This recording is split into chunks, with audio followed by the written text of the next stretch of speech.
Eu estou muito feliz que a felicidade ela independe de algumas questões, sabe? Estou com gratidão no coração. Hoje à tarde nós tivemos um tempo de treinamento, pude aprender tanta coisa boa ali. A minha mãe hoje me ajudou com diversas coisas com relação à igreja aqui, que depois eu vou falar sobre. E eu estou com gratidão no coração pelo lugar que o Senhor tem me colocado, sabe? Tenho gratidão por muitas coisas. Por Ele ter me colocado numa igreja onde nós temos a oportunidade de ser discipulado. Eu conheço líderes do Brasil inteiro. Converso com muitos líderes de jovens de outras igrejas. E a reclamação de muitos às vezes é assim: olha, embora eu cuide, na minha igreja não tem discipulado. Isso que vocês vivem ali de ter uma pessoa para conversar com você e orar, não existe. A igreja que nos oportuniza tantas coisas, eu amo a nossa igreja. Esses dias atrás, semana passada, nós recebemos o pessoal de Cianorte, que foi um tempo muito bom. Gratidão pela vida daquele pessoal. Mas na semana retrasada, nós estivemos aqui falando sobre a presença de Deus. Você lembra? Quem lembra que nós falamos sobre a presença de Deus?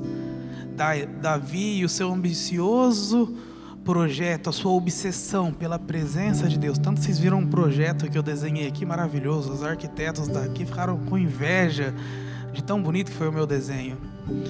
E a gente aprendeu muita coisa naquele dia. A gente aprendeu que a presença de Deus não é algo que nós esperamos, mas é algo que nós corremos atrás. Amém?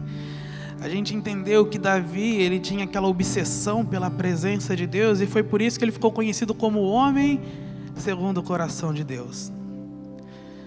Davi, ele investiu toda a sua vida em busca de uma coisa: a presença de Deus. A maioria dos salmos que nós vemos na Bíblia, que são orações maravilhosas, inclusive o Salmo 132 que nós lemos naquele dia, que diz: eu não darei sono aos meus olhos, nem descanso as minhas pálpebras, enquanto eu não encontrar uma morada para o Senhor. E nós somos essa morada. Davi, ele tinha uma obsessão pela presença de Deus, que ele investiu a sua energia. A palavra de Deus fala que ele foi dançando à frente da presença de Deus enquanto ela entrava em Jerusalém. E a obsessão de Davi era tamanha pela presença de Deus, que ele investiu os seus recursos. Se você avaliar todos os impérios, hoje, no que a China, a Rússia, os Estados Unidos investem a maior parte dos seus recursos? Em poder bélico, poder militar. Davi era um rei e um governante, ele investiu os seus recursos na presença de Deus. Ele investiu os seus recursos em busca de alguma coisa, sabe?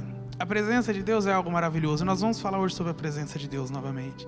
Porque nós vemos Davi aparecendo a primeira vez lá em 1 Samuel, primeiro livro de Samuel 16.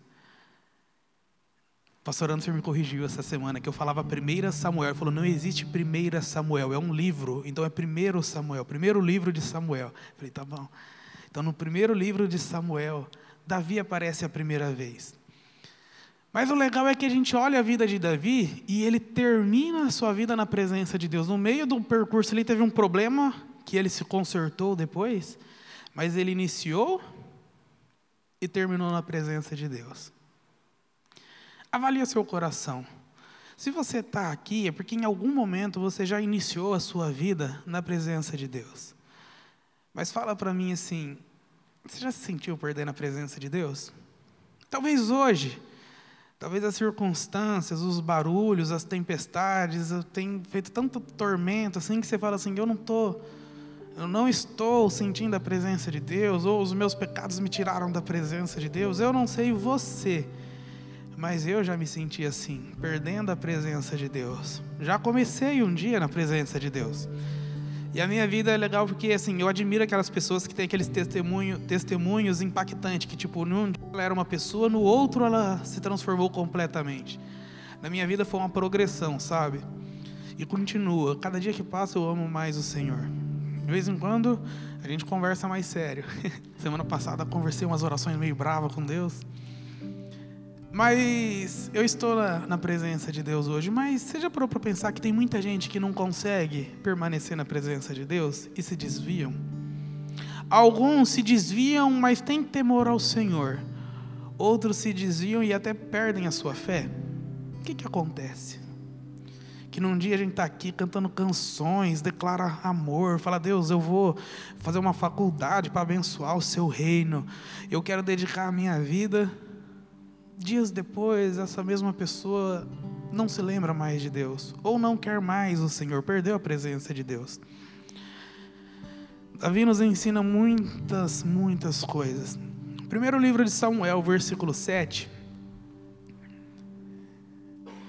capítulo 16, versículo 7, diz assim: mas o Senhor disse: não se impressione com a aparência, nem com a altura deste homem.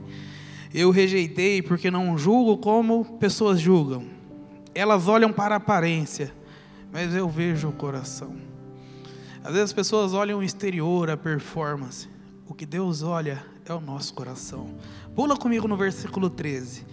Você está lendo o primeiro versículo que cita o rei Davi na Bíblia. É a primeira aparição do homem segundo o coração de Deus, do maior rei de Israel. Vamos ousar dizer, eu não tenho como medir isso, mas talvez do maior adorador que a Bíblia registra. Que diz assim: quando Samuel pegou o chifre cheio de azeite e ungiu Davi na frente dos seus irmãos. E o Espírito do Senhor dominou Davi, e daquele dia em diante ficou com ele. E Samuel voltou para Ramá. Samuel foi quem ungiu Davi. Deixa eu contextualizar você biblicamente aqui, que eu li 2 versículos isolados. Vocês lembram de Moisés? Moisés fez as leis ali, Moisés liderava o povo de Deus. Quando Moisés morreu, ele deixou um líder chamado Josué. E Josué liderou o povo de Deus por muito tempo. Mas Josué não deixou um líder. E após a morte de Josué, quem governava a nação de Israel eram os juízes. E tem diversos na Bíblia. Gideão, vocês já ouviram pregação. Tem a juíza Débora, uma poderosa mulher. Quer estudar uma mulher poderosa em Deus? Débora. E Samuel foi um dos juízes. Na verdade, Samuel foi o último juiz do período conhecido como o governo de Israel pelos juízes. E o povo viu que Samuel já era de idade e falou assim: Samuel, nós precisamos de um rei que nem as outras nações. Até então o governo era teocrático, ou seja, Deus governava sobre o povo. Mas eles começavam a olhar aquilo que tinha dos outros lados. Falou assim: ei, queremos um rei. E o pedido do povo era como se estivesse falando assim: a gente não quer ser governado por Deus, a gente quer um rei que nos governe como governa as outras nações. E Deus deu um rei para o povo, Saul. Deus ungiu Saul como rei sobre Israel. Mas o problema é que Saul não andou nos caminhos de Deus. Os seus pecados, essa dureza de coração, fizeram ele se afastar do Senhor. E Saul pecou, e a sua insistência em não se arrepender dos seus pecados, da sua dureza de coração, mesmo quando confrontado pelo seu líder, Samuel, que foi o que ungiu, ele se recusava a se arrepender. Chegou um dia que o Senhor rejeitou ele, porque ele não aceitava a correção. Ele não aceitava que alguém tocasse na vida dele e o parasse. Esses dias atrás eu ouvi o Brunão do Morada falando que eles tinham 1000 convites por dia no e-mail deles, para a banda deles tocarem. E aí ia ter uma conferência na igreja deles e eles estavam preparados para tocar. Aconteceu algo lá e 5 minutos antes do culto começar, o pastor dele chegou e falou assim: vocês não vão tocar na minha igreja hoje. E ele falou: glória a Deus porque eu estava naquele lugar, porque em nenhum outro lugar no Brasil alguém teria autoridade para nos parar, porque ele permitiu que um homem tocasse na vida dele. Saul não permitiu. E a história continua. Saul foi rejeitado por Deus e Deus fala para Samuel, fala assim: vai à casa de Jessé, porque eu encontrei um homem segundo o meu coração. Versículo 7. Não olhe para a aparência, não olhe para aquilo que é humano, porque vocês avaliam o exterior, eu avalio o interior. Chegou lá, tinha os irmãos de Davi, 7 irmãos. Passou um bonitão e alto, assim, forte que nem eu. Bonito, né? Forte. E ele falou: não é esse. Passou o segundo, passou o terceiro, até que passaram todos os 7 irmãos de Davi. E aí Samuel pega e fala assim: mas você deve ter outro filho, né? Porque o Senhor falou que é aqui, e não é nenhum desses 7. Ele falou: tem mais um. esqueci. Está lá no campo cuidando das ovelhas. Busca ele, que ninguém vai comer enquanto esse menino não chegar. Quando Davi chegou, é o versículo 13. Samuel ungiu ele como rei sobre Israel. Esse é o início da vida de Davi. Depois que Davi foi ungido rei, ele não exigiu o seu posto, ele voltou a pastorear as ovelhas. E um dia, o pai dele chama ele... Vocês lembram que eu ensinei esses dias que Israel estava numa guerra contra os filisteus? E os irmãos dele eram os guerreiros que lutavam essas batalhas. E o pai dele chamou eu e falou: Davi, vai lá no campo de batalha. Tinha 2 montes, do lado de lá os filisteus, o vale embaixo, do lado de cá os israelitas. Leva comida lá para o chefe da guarda, leva uns queijos. E Davi se tornou entregador de iFood naqueles dias. Foi levar queijo para o general da guarda lá, para o chefe, e descobrir como que os seus irmãos estavam.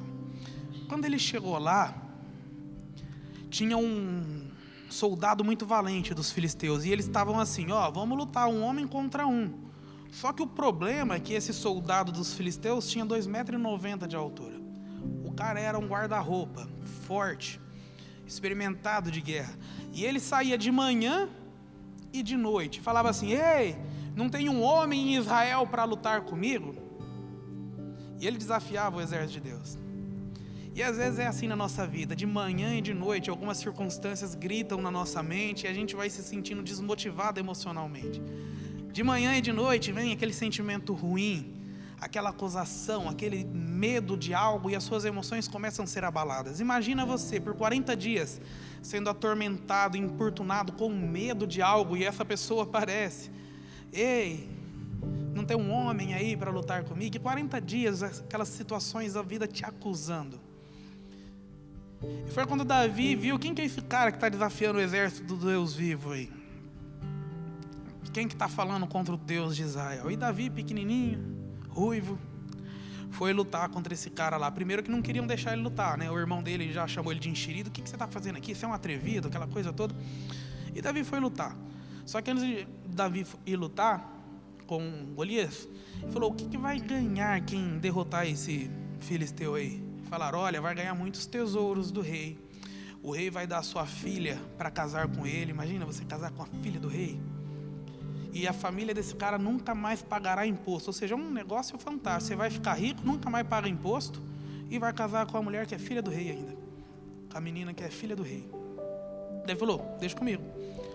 E Davi foi enfrentar o gigante. Mas antes disso tentaram colocar a roupa de Saul nele. Ele falou: não, esse negócio não vai servir. Ele não conseguia andar. Até que ele foi, desafiou Golias lá, e você conhece a história. Ele derrubou Golias e matou Golias com a própria espada de Golias. Vocês lembram que a gente está falando da presença de Deus, né, gente? A presença de Deus é essa que Davi buscava a sua vida toda. Só que se atente para a história de Davi, sabe?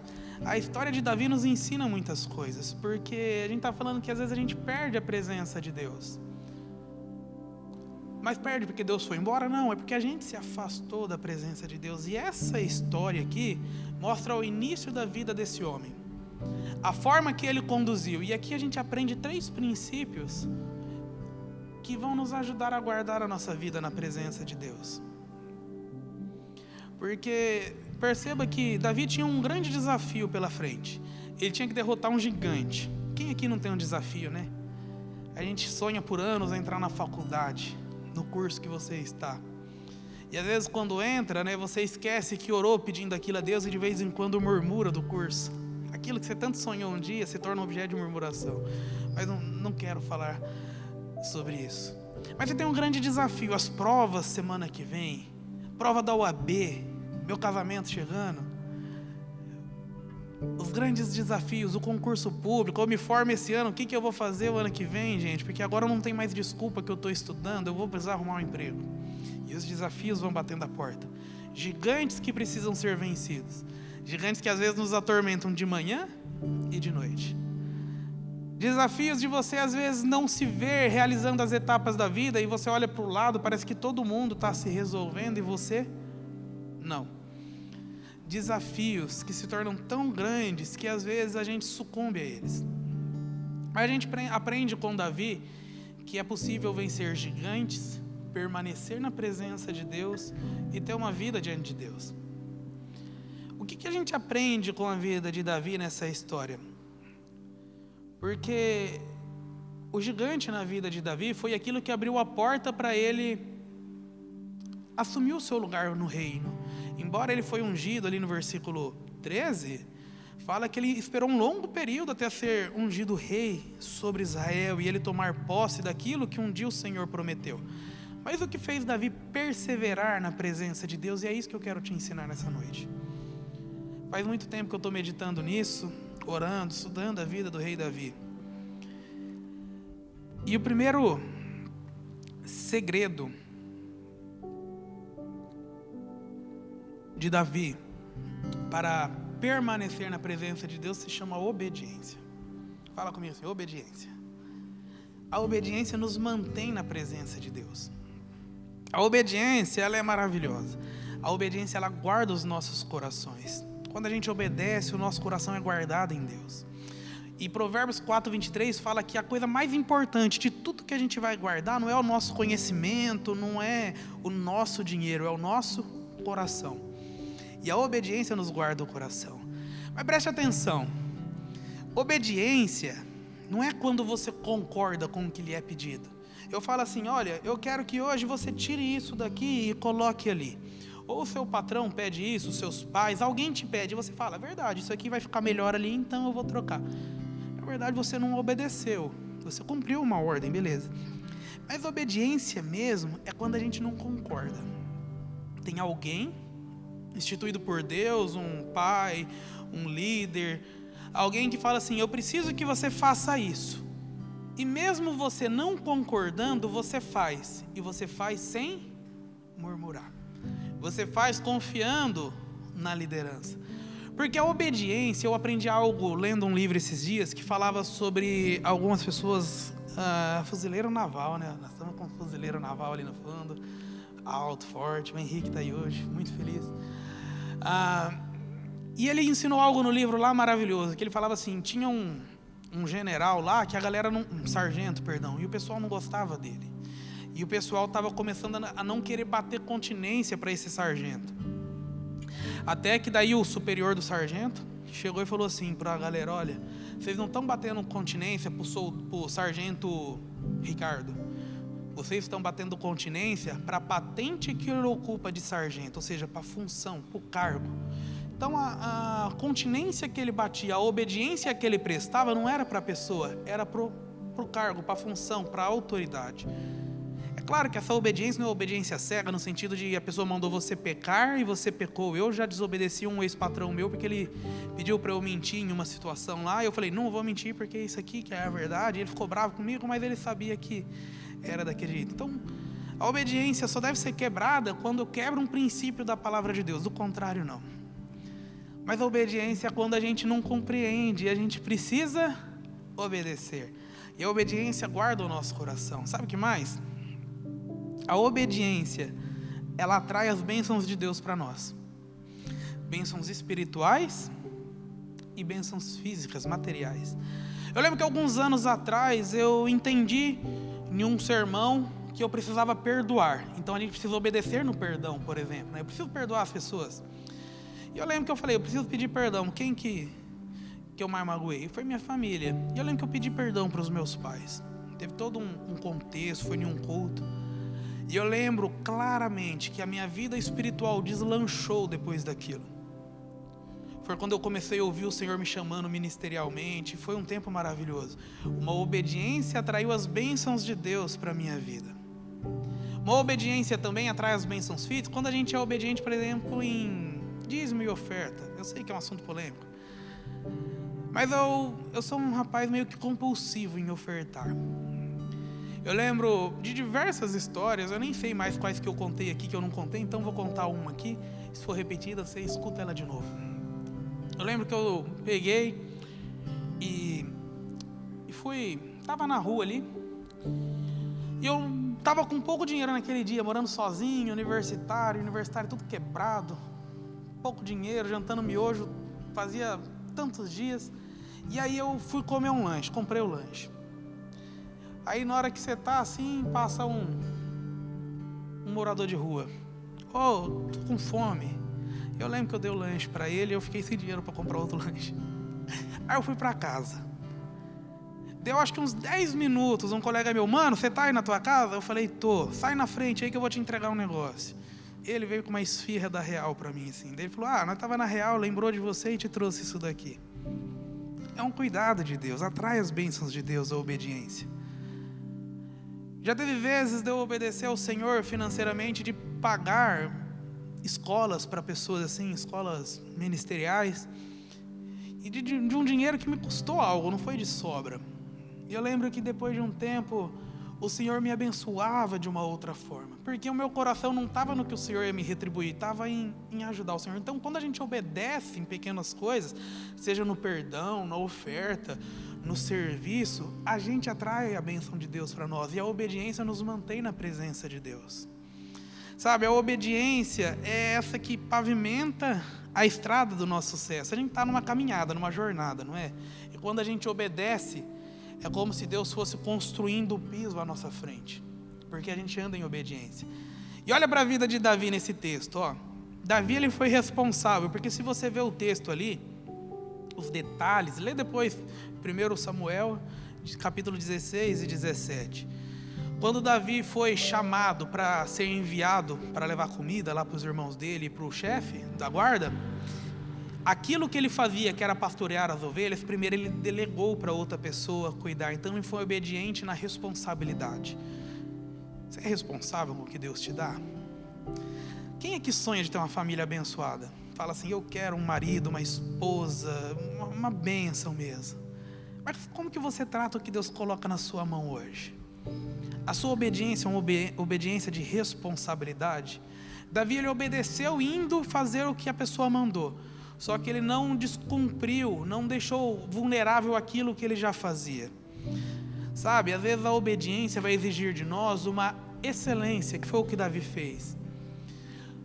Samuel 17 fala que Davi, o Saul, começou a ser importunado lá pelos espíritos malignos e ficava atormentado.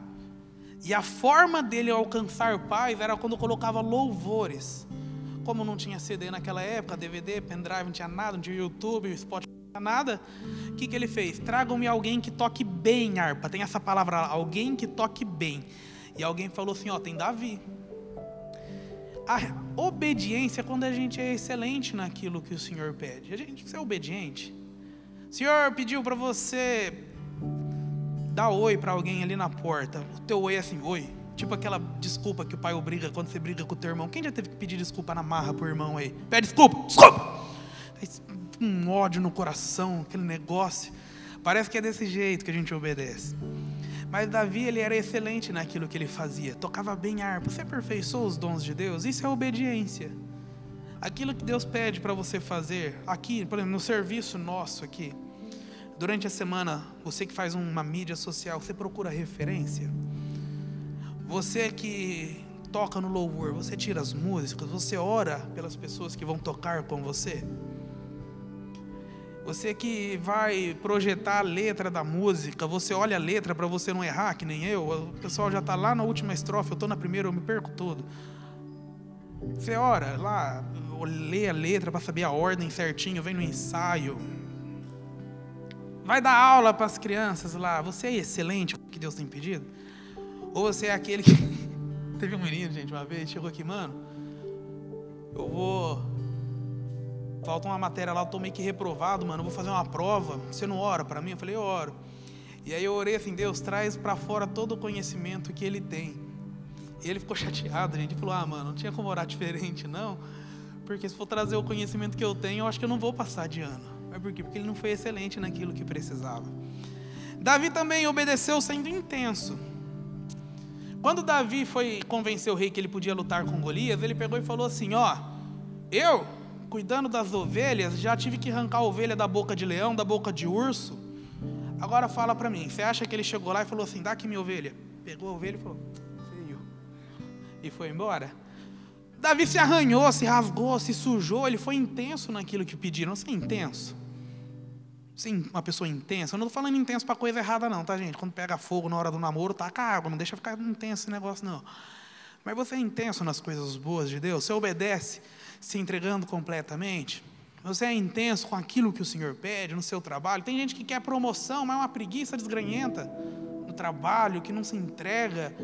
A pessoa sonha em ser um líder, mas está lá, não consegue ler um material lá, um capítulo de um livro em 15 dias, e fala que estava com a agenda cheia.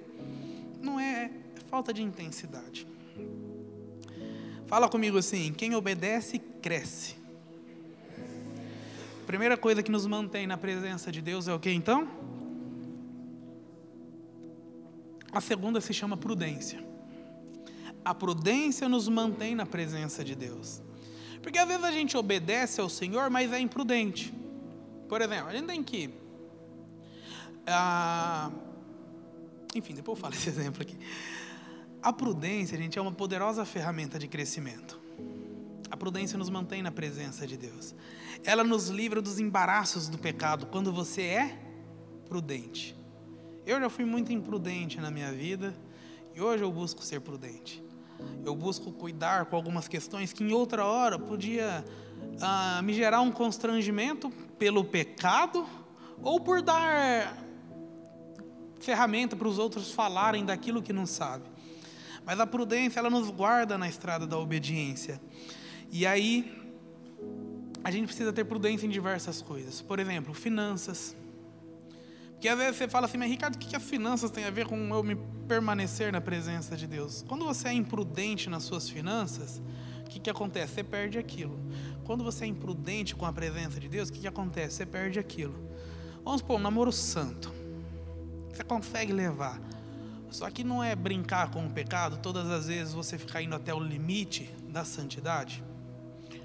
É algo que em algum momento vai ser cobrado.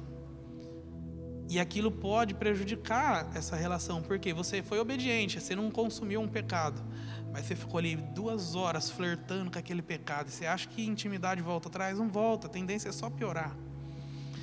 A prudência de Davi foi tão grande que, quando ele foi ungido como rei, ele sabia que todo o propósito de Deus, qual que era o propósito de Davi? Ser rei. Todo o propósito, fala assim comigo, tem o tempo e o modo. Fala, todo propósito tem o tempo e o modo. Então o propósito de Davi era o quê? Ser rei. Mas era o tempo de Deus? Não. Então tudo que Deus pede para você, que você faz fora do tempo de Deus, não é a vontade de Deus, é a sua. Agora, se você faz o que Deus quer no tempo de Deus, aí sim também não é a vontade de Deus. Fala assim: como assim, Ricardo? Eu vou fazer o que Deus quer e no tempo de Deus? Só isso não é a vontade de Deus, porque a vontade de Deus exige o que é o propósito, o que você vai fazer, que é o propósito, o tempo de Deus e o modo de Deus. E Davi foi prudente, sabendo que não era o tempo dele. Então no dia seguinte ele foi trabalhar, pastorear as ovelhas. Já ficou triste, gente? Tem gente que quando fica triste entrega as bets, larga tudo assim, não quer estudar, não quer nada. Isso só prolonga o nosso sofrimento, porque na hora que a tristeza der uma diminuída, que você ganha um pouco de ânimo, você vai estar com um monte de coisa atrasada lá, trabalho, matéria, enfim. Davi foi prudente em dar um bom testemunho. Quando Davi foi chamado, falaram assim: olha, chame um moço, tem Davi, que é um moço de boa aparência, ele é um homem valente, um homem de guerra, olha o currículo de Davi. E às vezes tem pessoas que querem crescer em algumas áreas em Deus, mas não dão um bom testemunho. Eu lembro uns anos atrás, tinha um menino que queria namorar uma menina da igreja aqui, e os pais não queriam deixar. E ele é meio doido, esse rapaz. E aí ele saiu, tipo, o pai da menina aqui, o pai da menina e tal, e já faz uns anos, e ele saiu aqui cantando pneu, virou na esquina lá, quase dando um cavalinho de pau, e eu falei: que moral que esse rapaz vai fazer com os pais da menina que ele quer namorar? Foi imprudente. E a imprudência arranhou o bom testemunho dele, que dificultou essa questão. Então a gente tem que ter uma prudência com o nosso testemunho. Prudência em cumprir bem com as nossas obrigações, prudência em saber o nosso limite. Lembra que Davi, eu falei que tentaram colocar a roupa de Saul nele? Ele sabia que ele não ia conseguir andar com aquilo, ele sabia o limite dele. A gente precisa saber os nossos limites. Nossos limites físicos no sentido sexual, os nossos limites emocionais, os nossos limites, enfim, nós precisamos saber os nossos limites. E a prudência, repete comigo assim, a prudência nos mantém no caminho da obediência. Vai, fala.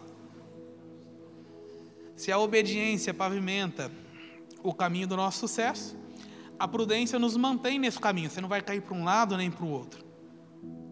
Então a gente viu obediência e prudência. Agora fala assim, santidade. Sem santidade, ninguém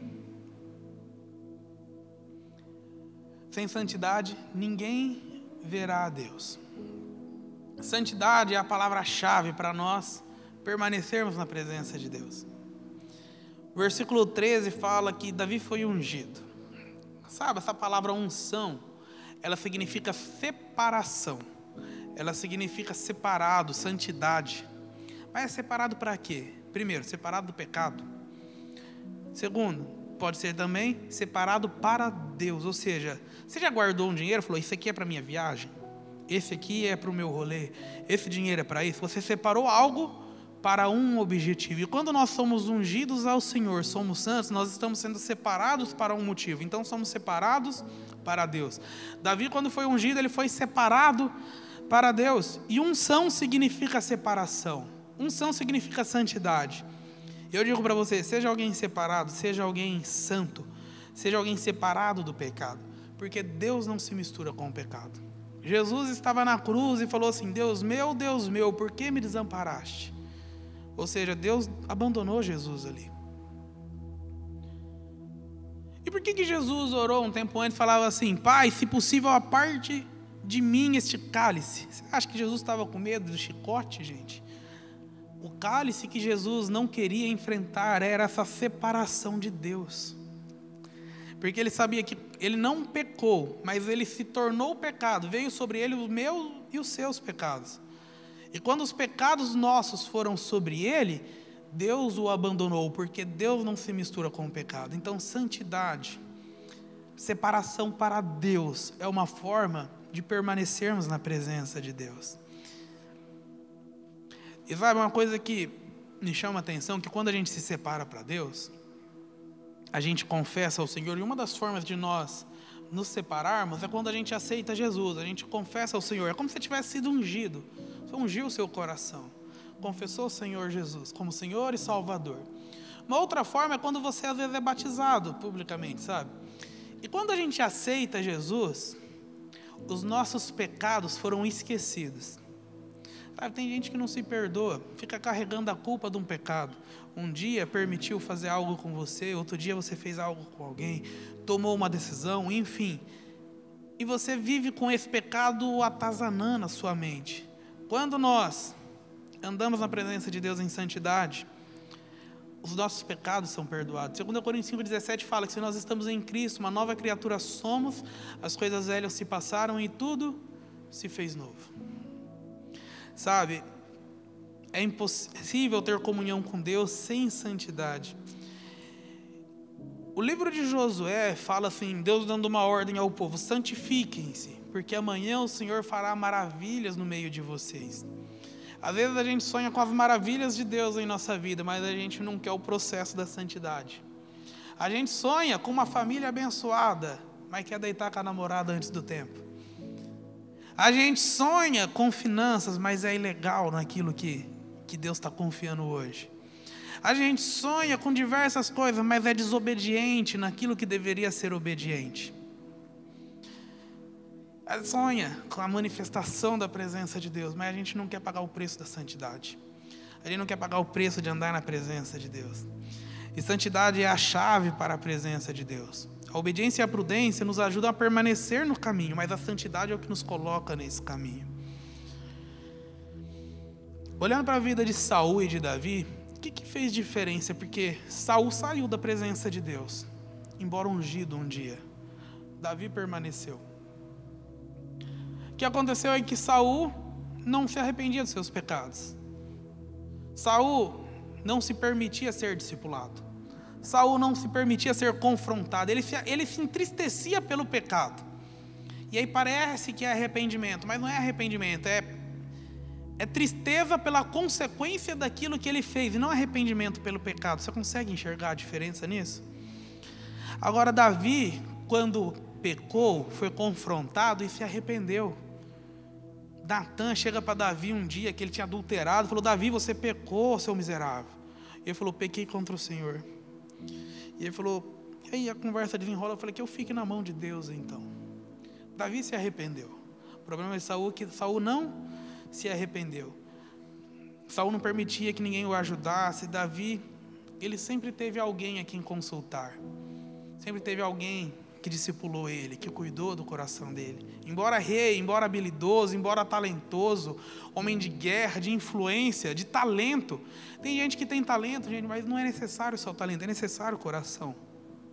É necessário o coração para trabalhar na igreja, mas também para você viver a sua vida. Imagina aqui, temos vários estudantes de medicina, de psicologia, alguém que vai cuidar de alguém sem coração, sem amor por aquela pessoa. Mais do que talento, você precisa ter amor por aquilo. Você precisa ter compaixão daquelas pessoas. E o grande problema é que Saul não tinha amor pelas pessoas, ele tinha amor pelo lugar dele. Já Davi amava o Senhor e amava as pessoas. Quando o Senhor fala assim, olha, achei alguém segundo o meu coração, a gente olha para a vida de Davi e a gente vê que ele não estava pronto. Os irmãos confrontam ele aí, então já fica entendido ali que Davi era um piá meio enxerido mesmo, né? Que ele fica perguntando a mesma coisa 3 vezes. Por que ele pergunta? O que vai dar para quem matar esse Golias? Parece que ele está... Já avisaram uma vez, por que ele perguntou uma segunda, uma terceira vez? Então você vê que Davi precisava de alguns tratamentos no seu caráter. Precisava de algumas mudanças na sua vida. Mas quando Deus fala assim, achei alguém segundo o meu coração, está dizendo assim, é alguém que pode se tornar. É alguém que, embora não pode ser. E essa é a mensagem de Deus para o seu coração hoje. Talvez você pense assim, faça uma avaliação sincera. Você é apaixonado pelo Senhor?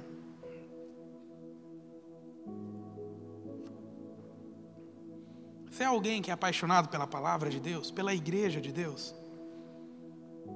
Talvez a resposta seja não, ou talvez seja assim, tem um flerte, mas assim, qualquer outro flerte me tira desse aqui já. Seja sincero. Você, quando olha para as coisas de Deus, você é apaixonado pelo Senhor? Aquela pessoa que às vezes está assim, nossa, que vontade de abrir a palavra de Deus, de colocar uma música e gastar um tempo ali. Quando Deus fala assim, encontrei alguém segundo o meu coração, quer dizer, não é alguém que está pronto, mas é alguém que vai ficar. Você está aqui hoje, talvez você não seja uma pessoa extremamente apaixonada por Deus, mas você pode ser. Talvez você não seja alguém completamente apaixonado pela palavra de Deus, mas você pode ser. Talvez você não é alguém apaixonado pela igreja de Deus, mas você pode ser. A palavra de Deus é que nós podemos ser alguém em Deus, desde que o nosso coração seja ensinável. Se você tiver que orar alguma coisa hoje a Deus, fala assim, Deus, me dá um coração ensinável. Porque aí, quando você ouvir algo, aquilo vai te instruindo, vai te guardando, vai te aperfeiçoando. E quando você vê, você está amando cada dia mais o Senhor. E eu queria que você fechasse os seus olhos aí onde você está. E pensasse nessa mensagem que nós compartilhamos hoje.